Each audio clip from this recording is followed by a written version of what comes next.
In deze video laat ik 3 methoden zien om restjes acrylverf te bewaren.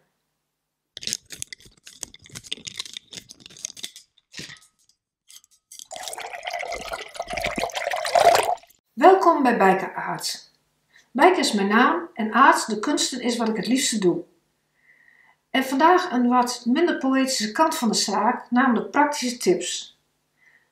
Want wat doe je met acrylverf dat uit de tube is?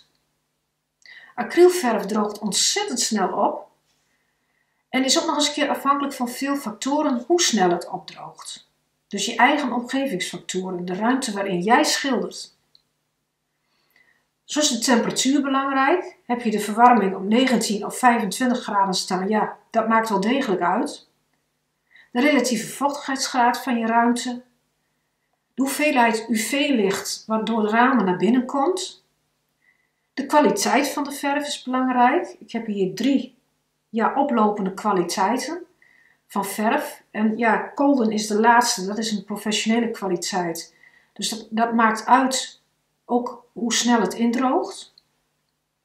Maar ook de hoeveelheid verf is belangrijk.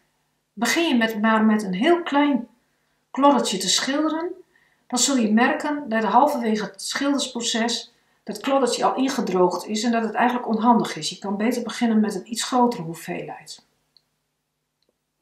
Maar dan, je hebt al die klodders op je palet staan, je bent net lekker onderweg en dan gaat de bel of het lukt niet of er gebeurt iets en je moet toch stoppen met schilderen. En je hebt dit nog liggen, wat doe je dan? Om het snel te kunnen bewaren geef ik 3 tips. En dat heeft als voordeel dat je natuurlijk uiteindelijk materiaal uitspaart. En het is goed voor het milieu. Deze tip is het snelst en makkelijkst toe te passen. En ook geschikt voor kortere pauzes. Zoals je kunt zien is, dit is al zelfs wat ingedroogd nu. En hier heb ik de verf gemengd en dat is dun. Ik raad je aan om dat weg te halen, want als je weer opnieuw begint met schilderen, dan schilfert dat kun je hier ook al een beetje zien. En gebruik je dan deze verf erbij, dan is het logisch dat je schilfers in je nieuwe gemengde verf krijgt als je verder werkt. Ja, en dat is niet de bedoeling natuurlijk. Dus dat ga ik als eerste even weghalen. Even alvast een beetje vochtig maken. Ik heb altijd een spray klaarstaan.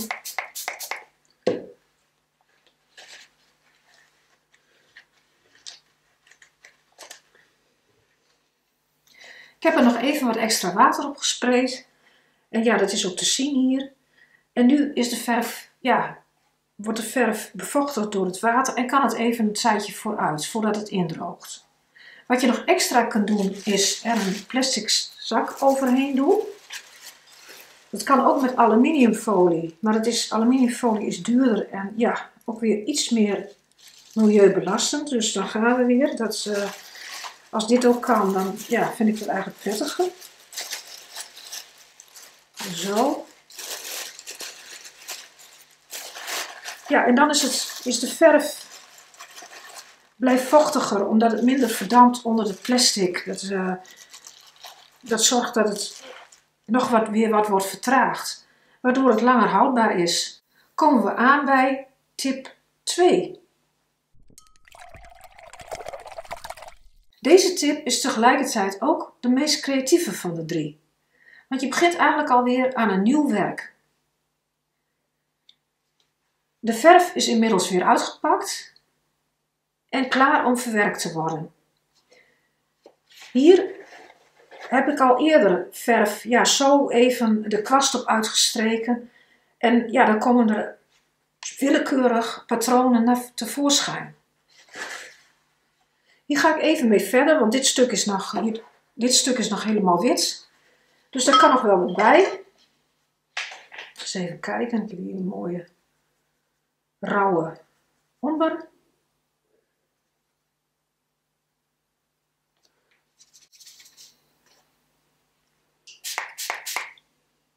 Gelijk een beetje effect.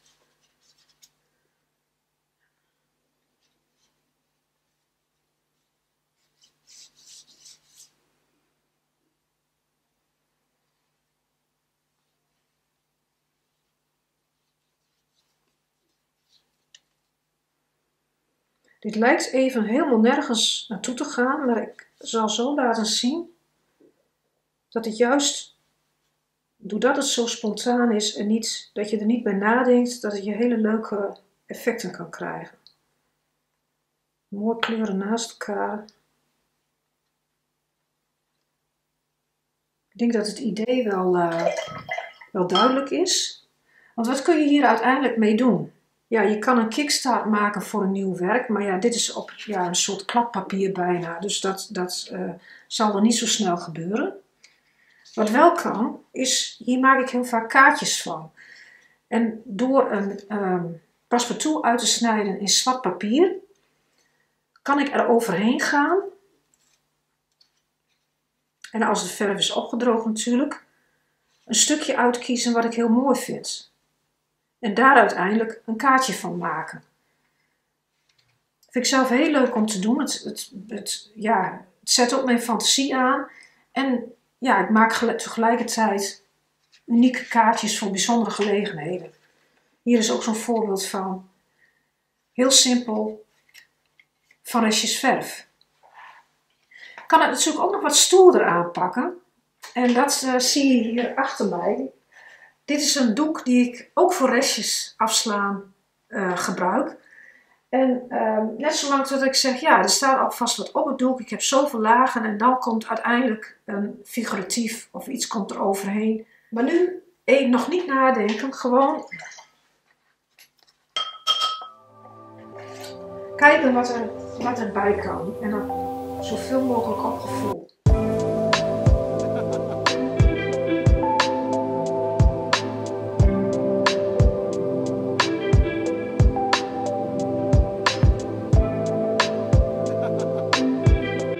Dat deze methode ook gelijk de meest creatieve methode is, ja, dat mag nou wel duidelijk zijn.